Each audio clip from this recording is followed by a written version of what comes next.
প্রথম ক্লাসে আপনাকে স্বাগতম। আজকের ক্লাসের আলোচ্য বিষয় introduce of parts of speech, অর্থাৎ পার্টস অফ স্পিচের পরিচয়। তবে ক্লাসটি শুরু করার পূর্বে একটি উপদেশ এবং একটি অনুরোধ আপাতত রাখছি। উপদেশটি হচ্ছে, আপনি যদি একজন দক্ষ ইংলিশের স্টুডেন্ট হিসেবে আত্মপ্রকাশ করতে চান, তাহলে অবশ্যই আপনার পার্টস অফ স্পিচের উপরে ভালো নলেজ থাকতে হবে। অর্থাৎ যার পার্টস অফ স্পিচের নলেজ নাই, তার ইংলিশে কোনো নলেজ নাই। অর্থাৎ তার নলেজটা হবে আই ইট রাইস, এ পর্যন্তই শেষ। আর জবের ক্ষেত্রে যদি আপনি খুব পাওয়ারফুল দক্ষতার সাথে যদি পরীক্ষা দিতে চান, তাহলে আপনি এই ৬টা বিষয়ের উপর প্রপারলি নলেজ আর্ন করবেন, আপনি ওই সেন্টারের মধ্যে সবচেয়ে সেরা নাম্বারটা পাবেন। আর এই ৬টির উপরে যত বেশি উইক হবেন, তত বেশি নাম্বার হারাতে থাকবেন। এটাই হচ্ছে প্রথম উপদেশ। তো ৬টি বিষয় কি কি? পার্টস অফ স্পিচের নলেজ আর্ন করতে হবে। Right use of verbs, subject verb agreement, sequence of tense, transformation এবং ক্লজ ফ্রেজ। এই ৬টা আইটেমসের উপরে যদি আপনার নলেজ খুব ভালো থাকে, তাহলে আপনি ধরে রাখতে পারেন আপনার চাকরি ইনশাল্লাহ হয়ে গেছে। আর যদি এই ৬টার উপরে যদি দক্ষতা কম থাকে, তাহলে একেবারেই যদি না থাকে, তাহলে আপনি লিখে রাখেন আপনার দ্বারা জব হচ্ছে না। উপদেশ শেষ, একটা অনুরোধ, সেটি হচ্ছে আমি জবের উপরে 25 প্লাস রেকর্ড লেকচার দিয়েছি। এই লেকচারগুলো আপনি অবশ্যই খুব মনোযোগের সাথে লক্ষ্য করবেন এবং একাকীভাবে শোনার চেষ্টা করবেন। যদি ফুল সাউন্ড দিয়ে যদি শুনতে ভালো না লাগে, আপনি হেডফোন বা মাইক্রোফোন ইউজ করে শুনবেন। এবং এই ক্লাসগুলো আমি ছোট করতে গিয়ে একটু তাড়াহুড়া করে ফেলেছি এবং আমার ভোকালটাও অত সুন্দর না, অর্থাৎ আমার ভয়েসটা অনেকের মতো এত শ্রুতিমধুর না। তবে আমি চেষ্টা করেছি যথেষ্ট পরিমাণে ভালো করে স্পিচটা দেওয়ার। একটু তাড়াহুড়ো বা বিভিন্ন রকম হয়ে গেছে, কিন্তু আপনি দোষের জায়গায় দৃষ্টি না দিয়ে আপনি ইনফরমেশন, অর্থাৎ ইনফরমেটিভ কতখানি পাচ্ছেন, কতখানি ইনফরমেশন পেয়ে আপনার উপকারের দিকে আপনি হেঁটে যাবেন, সেই চিন্তাটা করে আপনি এগুলোকে দেখার চেষ্টা করবেন। আশা করি আলোচ্য বিষয় শেষ এখানে। তো প্রথম ক্লাস, তো প্রথমে একটু মোটিভেশন দেওয়াই ভালো। তো উপদেশটি আপনি যেমনটা ভালো চোখে দেখেছেন, মনে করেছেন যে উপদেশটি আমার পেয়ে অনেক ভালো লেগেছে, অনুরোধটিও আপনাকে সেভাবে গ্রহণ করতে হবে, কারণ অনুরোধটি উপদেশের চেয়ে বেশি ভালো। তো যাই হোক, এখন আমি মূল ক্লাসে ফিরে আসি। মূল ক্লাসে আলোচ্য বিষয় ছিল introduce of parts of speech, অর্থাৎ পার্টস অফ স্পিচের পরিচয়। তবে এখানে পার্টস অফ স্পিচের পরিচয় নয়, বরং পার্টস অফ স্পিচ সেন্টেন্স থেকে কিভাবে নির্ণয় করা যায় সে বিষয় নিয়ে আলোচনা করব। কারণ এটার উপর প্রচুর নৈর্ব্যক্তিক থাকে, আর এই নৈর্ব্যক্তিকগুলো খুব হার্ড করে থাকে। এই হার্ডের জায়গাটা কিভাবে সহজ করে ধরা যায়, আমি সেই কৌশলগুলো আপনাদেরকে এখানে দেখাবো। তো প্রথমত আসেন, এখানে কতগুলো সিম্বল আমি দিয়েছি, এগুলোকে প্রেফিক্স অর সাফিক্স বলা হয়। এগুলো চেঞ্জ সাধারণত করার ক্ষেত্রে ব্যবহার হয়, অর্থাৎ ওয়ার্ড চেঞ্জ। আমি আসতেছি এখানে, তার আগে আমি দেখাই এরকম আসলে যে কোনো word parts of speech change করতে বলে, তখন আসলে আপনি এগুলো দিয়ে করতে পারবেন। পুরো ক্লাসটা কিন্তু অনেক ইনফরমেটিভ, আপনি একটার পর একটা যাবেন, দেখবেন এবং বিষয়গুলো অনুধাবন করবেন। এখানে প্রচুর ইনফরমেশন আছে, যেগুলো আপনাকে প্রচুর নৈর্ব্যক্তিক ফাইন্ড আউট করতে সাহায্য করবে। তো আপনি একটু ধৈর্যের সাথে পুরো ক্লাসটা লক্ষ্য করেন।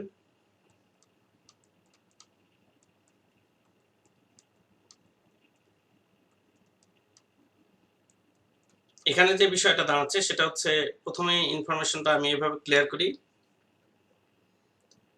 পার্টস অফ স্পিচ সেন্টেন্স থেকে দুই ধরনের আপনাকে সিস্টেমে দেয়। একটা হচ্ছে সিঙ্গেল পার্টস অফ স্পিচ নির্ণয় করতে দেয়, আর একটা হচ্ছে সেন্টেন্স থেকে পার্টস অফ স্পিচ নির্ণয় করতে দেয়। সিঙ্গেল পার্টস অফ স্পিচ নির্ণয় কিরকম, এরকম যে কোনো একটা ওয়ার্ডকে দিয়ে বলবে পার্টস অফ স্পিচ নির্ণয় করেন। আর হচ্ছে সেন্টেন্স থেকে পার্টস অফ স্পিচ নির্ণয় কিরকম, এরকম একটা ফুল সেন্টেন্স দিবে, এরকম ফুল সেন্টেন্স দিবে। এখন এই ফুল সেন্টেন্স থেকে পার্টস অফ স্পিচ নির্ণয়, তো একটা ফুল সেন্টেন্স থেকে পার্টস অফ স্পিচ নির্ণয়, আর একটা হচ্ছে single word parts of speech নির্ণয়। তো আমি দুটো বিষয় নিয়ে আলোচনা করব। Single word parts of speech নির্ণয়ের ক্ষেত্রে আপনি অবশ্যই প্রেফিক্স এবং সাফিক্স ছাড়া কখনোই সফল হবেন না। আবার বলছি, single word parts of speech নির্ণয়ের ক্ষেত্রে প্রেফিক্স সাফিক্স ছাড়া আপনি কখনোই সফল হবেন না। তো এগুলো আপনাকে জানতে হবে। আমি একটু রিডিং দিয়ে দিচ্ছি আপনাদের সুবিধার্থে, আপনারা অবশ্যই বাসায় এগুলো নিজেদের মতো করে পড়ে নেবেন। তো আমি বলছি, ness tion sion, hood ment, S N sense, C C Y, T T Y, I T Y, AR O R R Y, your, T ship, ism, dom, ture, ification. আমি আমার মতো করে উচ্চারণ করেছি, আপনি আপনার মতো করেও নিতে পারেন বা আমার মতো করে অনুরোধ করতে পারেন। আবার বলছি, ness tion sion, hood ment, S N N, C C Y, T T Y, I T Y, AR O R R Y, your, T ship, ism, dom, ture, ification. তো আপনি এই অংশগুলো দিয়ে নতুন শব্দ তৈরি করতে পারবেন, অথবা কোনো শব্দের শেষে যদি এই অংশগুলো দেখেন তাহলে সেটাকে নাউন হিসেবে চিনতে পারবেন। যেমন ধরেন, আপনি সরাসরি বলতে পারবেন হ্যাপি থেকে হ্যাপিনেস, এডুকেট থেকে এডুকেশন, এক্সপেন্স থেকে এক্সপেনশন, চাইল্ড থেকে চাইল্ডহুড, মুভ থেকে মুভমেন্ট, পাস থেকে পাসেস, এরকম সবগুলো দিয়েই করা সম্ভব। ক্যাপিটাল থেকে ক্যাপিটালিজম, দেখেন, বিহেভ থেকে বিহেভিয়ার, গ্রো থেকে গ্রোথ, কিং থেকে কিংডম, ওয়াইজ থেকে উইজডম, দেখেন, ক্লাসিফাই থেকে ক্লাসিফিকেশন, দেখেন এই শব্দগুলো কিন্তু চেঞ্জ হলো। এখানে আমি অনেকগুলো শব্দ চেঞ্জ দেখিয়েছি, এগুলো দেখলে আপনার নলেজ বেড়ে যাবে। এরপরে আপনি আসেন অ্যাডজেক্টিভে, ful, tive, ive, able, ible, ous, ic, sive, ish, ant, al, I L, S Y, A R Y, আরি।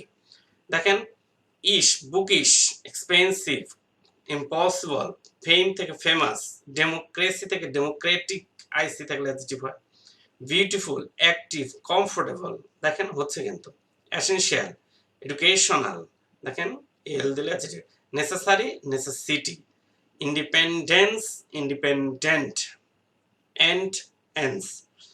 এগুলো ভ্যারি করবে এই অংশগুলোর উপরে, এগুলোকে আপনি প্রেফিক্স আর সাফিক্স বলতে পারেন। ভার্বের ক্ষেত্রে আপনি ise, ize, ate, F Y, EN, R E, D, E M, B, এগুলোতে আপনি শব্দ চেঞ্জ করতে পারবেন, কোনো অসুবিধা নেই। যেমন ধরেন, ক্যাপিটাল থেকে ক্যাপিটালাইজ, গ্লোবালাইজ, প্রফেশনালাইজ, কম্পিউটারাইজ, দেখেন আইএসসি, আইজেটি দিলে ভার্ব। অ্যাক্টিভেট, অ্যাক্টিভ থেকে অ্যাক্টিভেট, দেখেন অ্যাড দিলে হচ্ছে কিন্তু। তারপরে বিউটিফাই, ক্লাসিফাই, এফআই থাকলে ভার্ব হচ্ছে। যেমন ইএন দিয়েও করতে পারেন, যেমন এনএবল, এনএবল, অ্যাপেল থেকে নেবেল। রিনিউ, নিউ শব্দের আগে রি দেন, রিনিউ। ডিফল্ট, ফল্ট শব্দের আগে ডি দিলেন, হয়ে গেল। ব্যালেন্স, ব্যালেন্সের আগে ইএম দিলেন, ইমব্যালেন্স। ফুল, ফুলের আগে বি দিলেন, বি ফুল। আপনি কিন্তু খুব সহজে এই অংশগুলো দিয়ে আপনি পার্টস অফ স্পিচ চেঞ্জ করতে পারছেন, আবার দেখেন পার্টস অফ স্পিচ চিনতেও পারবেন। এখন বলতে পারেন, এই চারটি ছাড়া তো আরো চারটি পার্টস অফ স্পিচ আছে। হ্যাঁ, ওই বাকি চারটা parts of speech, pronoun, preposition, conjunction, interjection, এর সাথে কোনো বর্ণ যোগও হয় না, বাদও যায় না, এবং ওইগুলো নির্ণয় করা খুব সহজ, এবং ওগুলোর আপনার চেঞ্জ দিবে না। সুতরাং এই চারটির উপরে দিবি, সুতরাং এই চারটার উপরে আপনাকে দিবে, এবং এই চারটা আপনাকে খুব ভালো করে শিখতে হবে, তাহলে আপনি সাকসেসফুল হতে পারবেন। তো এখন এতটুকু জানলে যদি আপনার সাকসেসফুল হয়, তো আপনি এতটুকু জানবেন না কেন? এখানে প্রশ্ন করতে পারেন যে এগুলো মনে রাখার জন্য বিশেষ কোনো কৌশল আছে কিনা। না, দরকার নাই, আপনি সরাসরি মুখস্থ করেন, এতে আপনার বেশি ফল হবে আর কি, রেজাল্ট ভালো হবে। যত বেশি ঝামেলা করতে যাবেন তত বেশি সমস্যা হবে। আরেকটা বিষয়, সেটা হচ্ছে যে এগুলো ছাড়া আরো আছে কিনা। এতটুকুতে যদি আপনার হয়ে যায় তাহলে তো বেশি প্রয়োজন নেই, আর যদি আপনার মনে হয় কম হয়ে গেছে তাহলে আপনি আরো সংগ্রহ করেন, পড়েন, অসুবিধা নেই।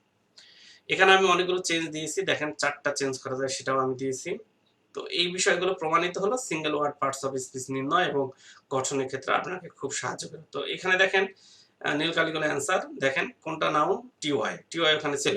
রিওপেন, ওপেন এটাও ভার্ব, আবার রিওপেন এটাও কিন্তু আরো ভার্ব, ভালো করে বলা যাচ্ছে। বি ফুল, বি থাকলে ভার্ব হয়। গ্র্যাভিটি আইটি ওয়াই থাকলে এটা নাউন হয়, পপুলারাইজ আইস অ্যাডজেক্টিভ থাকলে ভার্ব হয়, ট্রুথ টিএস থাকলে নাউন হয়, অ্যাপারেন্ট এটা এন্ড থাকলে অ্যাডজেক্টিভ হয়, সফটলি এলওয়াই থাকলে অ্যাডভার্ব হয়, এবার শিপ থাকলে নাউন হয়, বিউটিফাই ফাই থাকলে নাউন হয়, ভার্ব হয়, এবং এক্সট্রাঅর্ডিনারি আরি থাকলে এটা অ্যাডজেক্টিভ হয়। তো এখানে দেখেন যে বিগত আসা প্রশ্নগুলো আমি সেট করে দিয়েছি। কোনো সমস্যা হয়েছে আপনার? হয়নি। তাহলে কোনোটাই সমস্যা হবে না আপনি যদি এতটুকু যদি মুখস্থ রাখতে পারেন। তাহলে একটা বিষয় শেষ।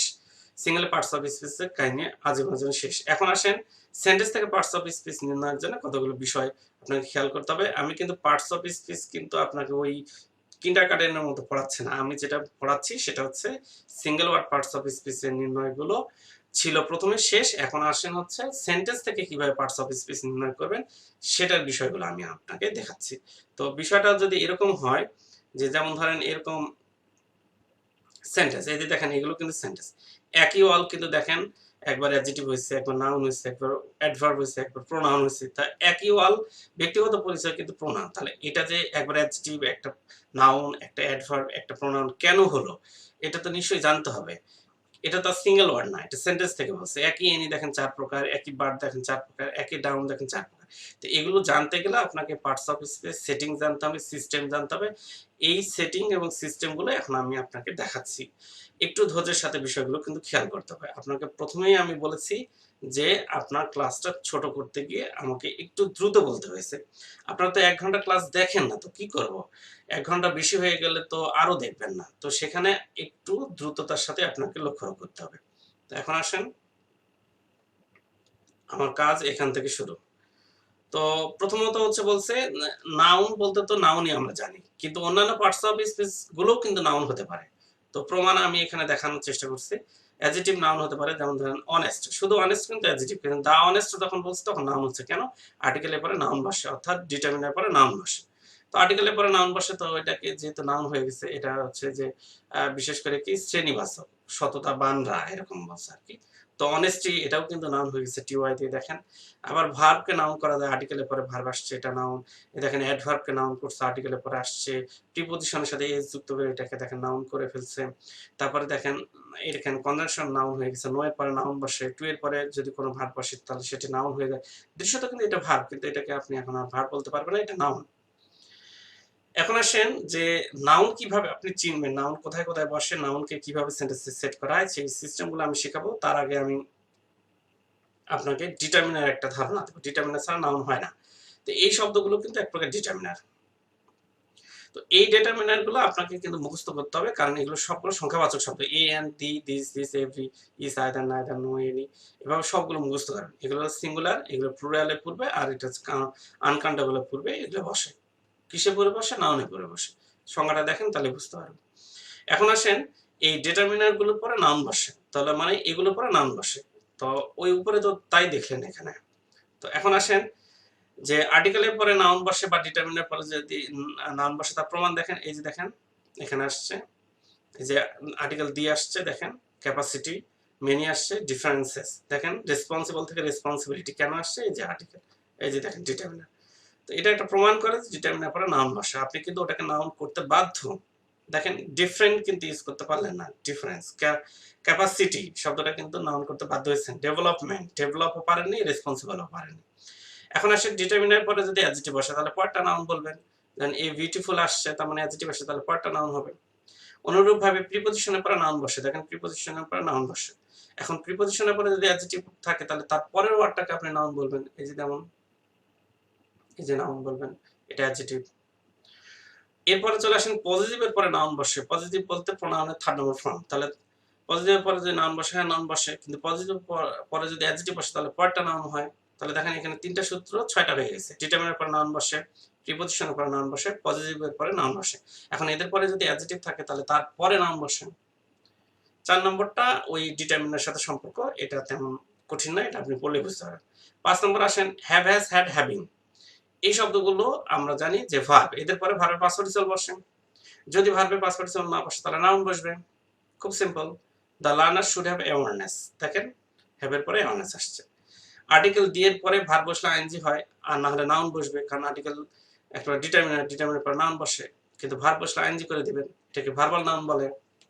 ইনাফের পরে নাউন বসে, সাসের পরে নাউন বসে, মাসের পরে নাউন বসে, এফেক্ট হচ্ছে ভার্ব, ইফেক্ট হচ্ছে নাউন। সুতরাং ইফেক্ট যদি কোনো সেন্টেন্সে পান নাউন বলবেন, নো এর পরে নাউন বসে। এটা হচ্ছে নাউনের সেটিং। আপনি যদি এগুলো খুব ভালো করে এখান থেকে যদি মুখস্থ করতে পারেন, তাহলে সেন্টেন্স থেকে পার্টস অফ স্পিচ আপনি ফাইন্ড আউট করতে খুব সহজেই পারবেন, কোনো অসুবিধা হবে না। মনে করেন যে আপনি চোখ দিলেই দেখতে পাবেন, কিন্তু মুখস্থ যদি না থাকে তাহলে আজীবনও হবে না। তাহলে আপনাকে এই 11টা খুব সহজে মুখস্থ রাখতে হবে। এখন আসেন প্রোনাউনের প্রবলেমগুলো কোথায়।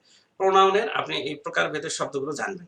যেমন যে কোনো একটা প্রোনাউন দিল, দিস দ্যাট, দিয়ে বললে এটা কোন প্রোনাউন, তাহলে এটা ডেমনস্ট্রেটিভ প্রোনাউন। তাহলে এটা জানতে গেলে এগুলো শব্দ জানতে হবে কোনটার সাথে কোনটা, সামেনি কি, তারপর আইদার নাইদার কি, এগুলো জানতে হবে।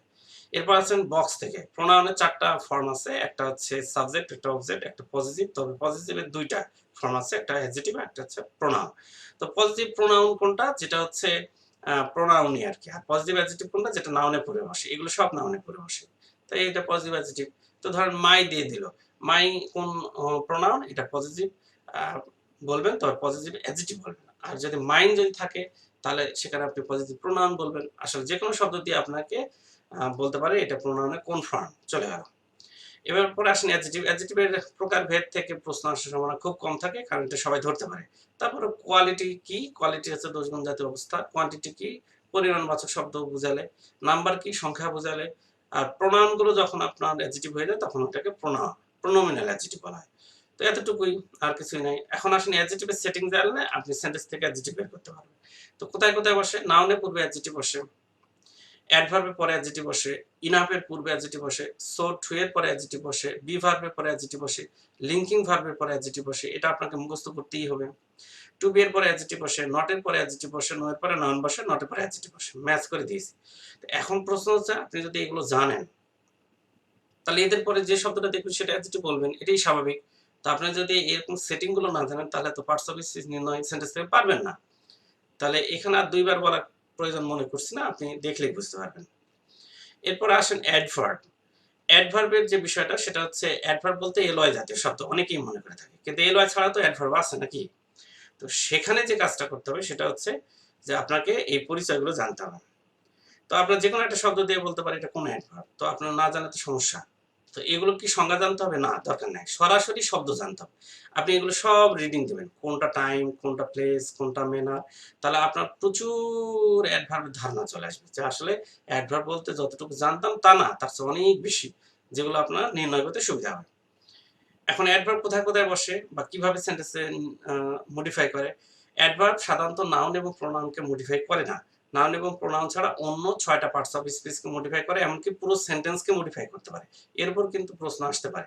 সো আপনি এভাবে খেয়াল করবেন। ভেরি, এখানে দেখেন অ্যাডভার্ব হয়ে অ্যাডজেক্টিভকে মডিফাই করছে। ভেরি এখানে অ্যাডজেক্টিভকে মডিফাই করছে, এই জন্য কোয়ালিফায়ার অফ অ্যান অ্যাডজেক্টিভ। এখানে দেখেন যে ভার্বকে মডিফাই করছে, এখানে অ্যাডভার্বকে মডিফাই করছে, এখানে দেখেন প্রিপজিশনকে মডিফাই করছে, এখানে কনজাংশনকে মডিফাই করছে। শুধুমাত্র যদি আপনি বলেন এরকম, যদি শুধুমাত্র আপনি রিকোয়েস্ট, যদির উপরে একটা প্রভাব ফেলছে, এটা দেখেন পুরো সেন্টেন্সকে প্রভাব ফেলছে। তো সো এখান থেকে একটা ধারণা আপনি কিন্তু ভালো পেয়েছেন।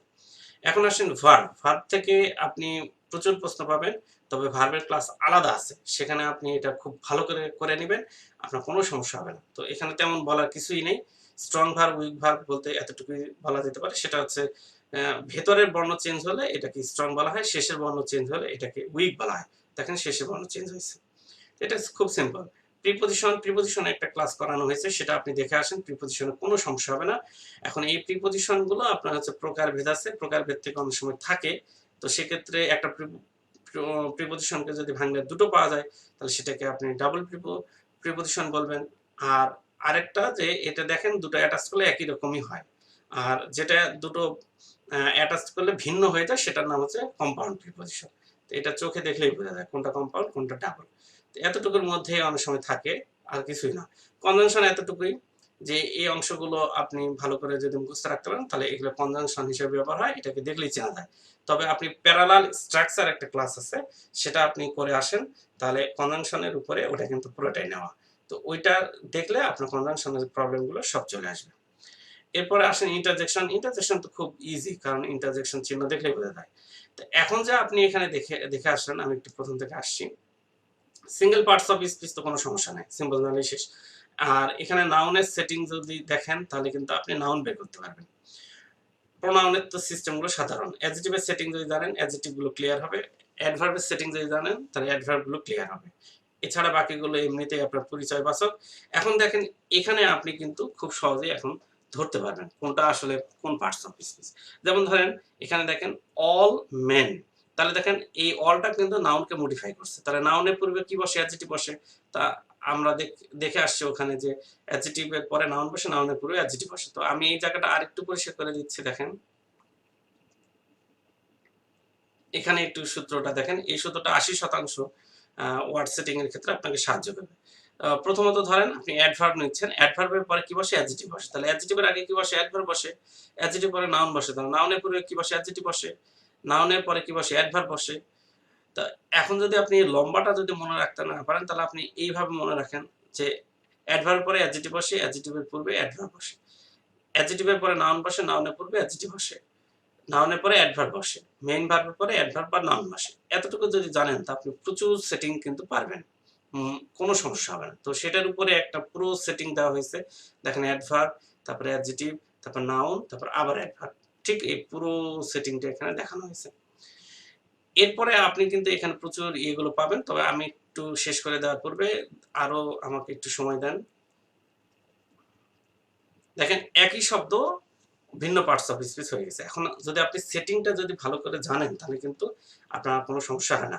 আপনি প্রত্যেকটা পার্টস অফ স্পিচের ক্লাসগুলো কিন্তু করবেন একদম বলা যেতে পারে খুব মনোযোগের সাথে। শুধু পার্টস অফ স্পিচ না, আপনাকে যে ৬টা আইটেম বলা হয়েছে এই ৬টা আইটেম অত্যন্ত দক্ষতার সাথে করবেন। বাকিগুলো তো অবশ্যই করবেন, সব করবেন। এবং এই ক্লাসগুলো করার পরে আপনার আর নতুন করে কখনো ইংলিশের ক্লাস কারো কাছে চাওয়ার প্রয়োজন পড়বে না।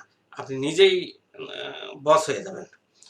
আসেন এই অল মেন, তাহলে নাউনের পরে বসে এটা অ্যাডজেক্টিভ। এখানে দেখেন পজিটিভ, পজিটিভের পরে নাউন বসে, ওই যে দেখে আসছেন নাউনের সেটিং এ। তারপর চলে আসেন এই যে অ্যাডভার্ব, অ্যাডভার্বকে মডিফাই করছে, সুতরাং এটা অ্যাডভার্ব। আর এই ওয়ালটা দেখেন সিঙ্গেল বসছে, এটা কোনো নাউনকে মডিফাই করেনি, সুতরাং এটা একটা প্রোনাউন। এখানে আমি বাটটাকে একটু দেখানোর চেষ্টা করতে পারি। বাট এখানে দেখেন নান বাট, এই নানের পরে বাট বসলে এটা উইদাউট এর একটা মিনিং প্রকাশ করে। উইদাউট, উইদাউটও যায়, এটাও তা।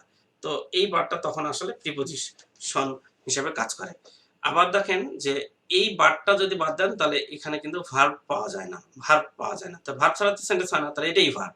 এটা আসলে এই সেন্টেন্সের ক্ষেত্রে এটা প্রযোজ্য, কিন্তু আমার বুট নেই। তারপরে এখানে দেখেন নো এর পরে এই যে বাট শব্দটা এখানে বসছে, এটা আসলে বাট না, এটা বুটস, কিন্তু আসলে এসটা থাকার কারণে এটাকে আপনি বার্ডস বলতে পারবেন না। তো নো এর পরে সাধারণত একই শব্দ এস দিয়ে এটাকে নাউন করেছে, সহজ কথা। এখানে কনভেনশন হিসেবে ব্যবহার হয়েছে। দেখেন একই বাটে নানান ব্যবহার। তো এরকম ধরেন আপনি ইনাপের ক্ষেত্রেও নিতে পারেন। ইনাপ এখানে দেখেন নাউনকে মডিফাই করছে, অর্থাৎ নাউনকে যদি মডিফাই করে তাহলে সেটা অ্যাডজেক্টিভ হয়। একই ইনাপ দেখেন অ্যাডজেক্টিভকে মডিফাই করছে, অর্থাৎ অ্যাডজেক্টিভের সাথে যদি ইনাপের সম্পর্ক থাকে অ্যাডভার্ব। আর এখানে ইনাপটা আপনার সরাসরি নাউন, কেন ওই যে হ্যাভ হ্যাজ এর পরে নাউন বসে, দেখেন চিন্তা করেন। এরপর আসেন ফার্স্ট, ফার্স্টটা কিন্তু এখানে দেখেন ফার্স্ট ফ্রেন্ড, তাহলে নাউনের পূর্বে অ্যাডজেক্টিভ হইছে। এটা দেখেন এই ফার্স্টটা বাদ দিলে কিন্তু এখানে সেন্টেন্সটাই কিন্তু আপনার ভার্ব পাওয়া যায় না, তাহলে এটাই ভার্ব। এখানে দেখেন পজিটিভের পরে একটা নাউন বসছে, এটা দেখেন ভার্বকে মডিফাই করছে, এটা অ্যাডভার্ব হয়েছে। দেখেন বেশি ইন্টারেস্টিং না? তো আপনি যদি এই যে যেগুলো দেখানো হয়েছে এগুলো যদি খুব মনোযোগের সাথে যদি করতে পারেন আপনি এগুলো সব পারবেন, একটাও সমস্যা হবে না। আমাকে ধরে ধরে বোঝানোর কোনো প্রয়োজনই আসে না। আপনি যদি রুলসগুলো খুব ভালো করে যদি এগুলো যদি পড়েন তাহলে একটাও সমস্যা হবে না, আপনি এগুলো সব পারবেন। তো এছাড়াও কিন্তু আমি নিচে এই যে দেখেন নিচে আসেন, নিচে কিন্তু আমি অনেকগুলো ব্যাখ্যা দিয়েছি, এই যে দেখেন ব্যাখ্যা দিয়েছি। উপরের এক্সারসাইজের সাথে নিচে অনেকগুলো ব্যাখ্যা আছে, আপনি এগুলো পড়লেই কিন্তু অনেক ব্যাখ্যা এখানেই পাবেন। তা বলে দিলাম আরকি। এখন আসেন এখানে আম সাধারণত একটা ছোট কথা বলেছে, কতগুলো বর্ণ একত্রিত হয়ে অর্থ প্রকাশ করলে তাকে আমরা শব্দ বলি। কতগুলো শব্দ পাশাপাশি বসে মনোভাব প্রকাশ করলে সেন্টেন্স বলি। এখন এই ওয়ার্ডগুলোকে ৮টি পার্টস অফ স্পিচে ভাগ করা যায়, যা উপরে আলোচনা হয়েছে অলরেডি। তো নাউন ও প্রোনাউন সেন্টেন্সের সাবজেক্ট হতে পারে, অন্য পার্টস অফ স্পিচ সাবজেক্ট হতে পারে না। যদি তারা সাবজেক্ট হতে চায় তাহলে নাউন হয়ে আসতে হবে। বেশ ইন্টারেস্টিং। দেখেন পুয়ার কিন্তু অ্যাডজেক্টিভ, এটা কিন্তু সাবজেক্ট হতে পারে না। তাহলে তাকে নাউন হতে হবে। পভার্টি, সুইম কিন্তু ভার্ব, এটাকে সাবজেক্ট হওয়ার ক্ষমতা রাখে না। তাহলে এটাকে নাউন হয়ে আসতে হবে। দেখেন সুইমিং, জিরান হয়েছে। তো এখানে দেখেন এটাও কিন্তু একটা আপনাকে নলেজ দিল। এটা তো কিছুক্ষণ আগে পড়ালামই। তো এখানে আরেকটা আপনাদেরকে তথ্য দিচ্ছে, সেটা হচ্ছে যে আপনি সেন্টেন্স থেকে যখন পার্টস অফ স্পিচ নির্ণয় করতে যাবেন, তখন আসল কথা হচ্ছে আমরা যখন সেন্টেন্সটাকে পড়বো বা গঠন করবো, তখন পার্টস অফ স্পিচ দুই ভাবে চিনবো বা লিখবো। একটা তার অর্থ বৈশিষ্ট্য দেখে, অন্যটি হচ্ছে বাক্যের ব্যবহার বিধি দেখে। তাহলে দেখেন, অর্থ বৈশিষ্ট্য একটা তো থাকবেই, বাক্যের ব্যবহার বিধি। যেমন ধরেন অনেস্ট শব্দটা এখানে কিন্তু ব্যক্তিকে বলছে, এটা অ্যাডজেক্টিভ হয়ে গেছে। আবার দেখেন হ্যাভ এর পরে নাউন হয়, হি হ্যাজ অনেস্টি। দেখেন ওয়েল, বি ভার্ব পরে অ্যাডজেক্টিভ অথবা ব্যক্তিকে ধরছে। দেখেন প্লেস ওয়েল, এখানে ভার্বকে ধরছে, অ্যাডভার্ব হয়ে গেছে। তো একই ওয়ার্ডের কিন্তু ভেরিয়েশন আমরা দেখতে পাচ্ছি ব্যবহার বিধি দেখে আর কি। তো এই ছিল মোটামুটি আলোচ্য বিষয়। তো এখানে আমি অনেক এক্সারসাইজ দিয়েছি মোটামুটি, তো আপনারা এগুলো ফলো করলে মোটামুটি ক্লিয়ার হয়ে যাবে। তো আমি উপর থেকে জাস্ট 1 মিনিটের ট্রায়াল দিচ্ছি। সিঙ্গেল পার্টস অফ স্পিচ নির্ণয়ের ক্ষেত্রে এই প্রিভিয়াস সার্ভিসগুলো আপনি খুব ভালো করে পড়বেন, একদম ওই বাংলা ভাষায় ডাহা মুখস্থ। এরপরে সিঙ্গেল পার্টস অফ স্পিচ নির্ণয় করবেন, কোনো সমস্যা হবে না। এরপরে আপনি নাউনের সেটিংগুলো খুব ভালো করে পড়বেন। প্রোনাউনের সিস্টেমগুলো আপনি প্রোনাউনের ক্লাসটাতেও পাবেন, এখানেও পেয়েছেন। অ্যাডজেক্টিভের সেটিংগুলো আপনি এখানে খুব ভালো করে পড়বেন। অ্যাডভার্বের পরিচয়গুলো ভালো করে দেখবেন, গঠনটা কোথায় কাকে মডিফাই করে। ভার্বের ক্লাস আলাদাভাবে করবেন, প্রিপোজিশনের ক্লাস আলাদাভাবে করবেন। এটার জন্য করবেন হচ্ছে প্যারালাল স্ট্রাকচার। এরপরে আপনি এই সেটিংগুলো জানার পরে এই শব্দগুলো আপনি ব্যাখ্যাগুলো দেখেন, আপনার একটাও সমস্যা হবে না। এরপরে আপনাদেরকে আমি একই পার্টস অফ স্পিচে 8টার মধ্যে দুটো নাউন হতে পারে, নাউন প্রোনাউন সাবজেক্ট হতে পারে, আর কেউ হতে পারে না। এবং অ্যাডভার্ব, অ্যাডজেক্টিভ, নাউনের সেটিংগুলো দেখিয়েছি। এরপরে এখানে উপরে এক্সারসাইজের সাথে এখানে ব্যাখ্যা আছে। এরপরে আপনি এখানে কিছু এক্সারসাইজ পাবেন। এই ছিল মোটামুটি আলোচ্য বিষয়। তো উপদেশটা অবশ্যই মানবেন, সেই সাথে অনুরোধটাও মানবেন। আপনি বাকি ক্লাসগুলো সব দেখে নেবেন। ইনশাআল্লাহ আপনার জবের ক্ষেত্রে কোথাও কোনোদিনই আপনি ঠেকবেন না।